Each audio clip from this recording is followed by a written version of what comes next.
Hey everyone, this is Shag. We just fought a great big toad, so let's fight a light bulb! I don't really see the connection. I guess if you put light bulbs out in Toadman's acid rain, it would not go well for the light bulbs. I've not seen any scientific studies to this effect, however. Anyway, Brightman's stage is actually not that bad. Because, well, in this first section, you can just keep running forward and shooting all the guys, and their light turning on and off gimmick basically means nothing, since you hit all of them at once. However, the Grasshopper and Totem Pulse segments can be a bit more of a bother, because the Grasshoppers can jump at multiple heights, putting them in places that they shouldn't be, or even on top of each other, screwing up, well, the game and the player, possibly. This is a sort of mini-boss, if you like to call it that, but it's really just kind of scary when he starts lobbing things, and that's his most threatening thing, is to scare you by lobbing gumballs, which is kind of a difficult thing to accomplish in a more realistic setting, because gumballs are not very frightening.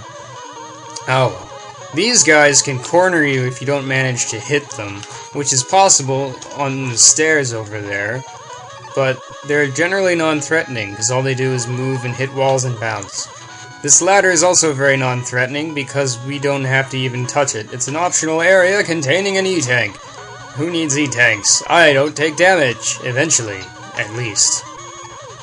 This is the part where the Grasshopper's silly jumping can screw you over more, if it happens, which it doesn't appear to be doing at this time.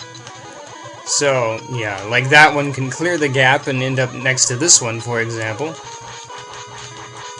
But, yeah. I guess the Grasshopper gods were with me today. Nothing screwy happened. This is an extremely pointless enemy, it's kind of sad.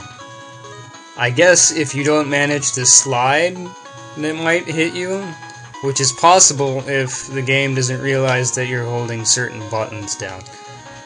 But basically, this is the penultimate section, the platforming challenge, where the real challenge is hoping that the bullets go into convenient places for them to be dodged in the future, or else you'll just have to keep running, which may be more of a problem, depending.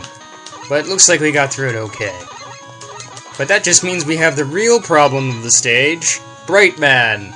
Good thing he installed emergency lights in his hallway, or else we'd have to fight him in the dark. There's a very specific strategy for fighting Brightman. Actually, it's not too difficult to accomplish. It's essentially shooting him and then using Rain Flush. Because if you shoot him once, then he will not be able to use Flash Stopper. Then you just have to watch out for his random direction shots and his leaping thing going on there. Yes! Brightman is down, and he almost got me, too. But, maybe this is more of a bright idea than I thought. For beating Brightman, we acquire his foolish Flash Stopper, which is a lot more useful than the Flash Stopper, because you don't constantly... Well, I mean, it's a lot more useless than the Flashman weapon, whatever that was called, because you can use it more often, you can fire while using it. I don't know if you could with Flashman's, because I don't care about Mega Man 2. You can use it more often, it doesn't constantly drain the energy, and it's pretty good. It also screws over some bosses quite a bit, like Pharaoh Man, who we will encounter next time on Mega Man 4, No Damage. How long can I go?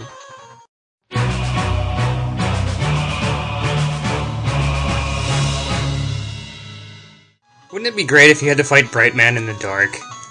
That would just suck. So anyway, Brightman, he's definitely going to lunge at you straight away. Then you want to shoot him, and then use Toad Power, because if you don't shoot him right away, he will actually use his Flash Stopper, you fool, on you. And that would be... Aww! Score 1 for not paying attention.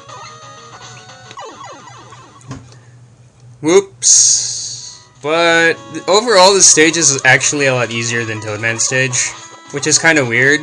I mean, stupid.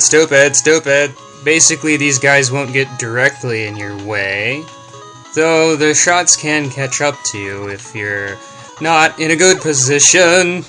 There's a specific strategy against Bright Man that one must utilize in order to not be slaughtered. It's very simple. Shoot him and then use Rain Flush, but don't just start off with Rain Flush, because if you get him to certain points in his health bar, he will not use his Flash Stopper is what I'm trying to say here. Always remember to charge a shot here, because it's easier to hit these fellows with one than... Oh god, frickin' Jesus Christ. Really?